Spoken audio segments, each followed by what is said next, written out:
баталсан хуулиа хэрэгжүүлэхгүй байх юм бол бид хөгжихгүй. Бид олон улсын байгууллагыг дахиад хуурнаа. Ер нь хууль баталж яах хэрэгжүүлэхгүй юм бол би энэ асуудлыг одоо Эрдэнэтийн 51% асуудал. Гэхдээ Санжийн баярын засгийн газрын үйлдэл баталгаа гаргаж өгсөн байл шүү дээ. Санжийн баяр барих хэрэгтэй шүү дээ. Хорих хэрэгтэй шүү дээ. Шалах хэрэгтэй шүү дээ.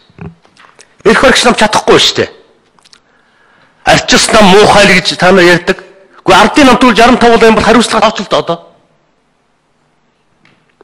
Чадахгүй байна. Би арднаас байнгын хорой дарга, хууль зүйн сайдаа одоо хууль зүйн хариуцлага тооцоо. Өнгөрсөн 4 жил арчилс намынхаа хулгай хийсэн гэж та нар олон жил ярьсан. Одоо хариуцлага тооцоо. Бариа, хорио, Санжийн баяртайгаа хамт тэр хулгай хийсэн хүмүүсийг хорио. Гадар өргөтэйгээ хамт хорио. Та нар чадахгүй. Та нар чадахгүй байна. Худлаа хууль гаргадаг хүчийг хэрэгжихгүй.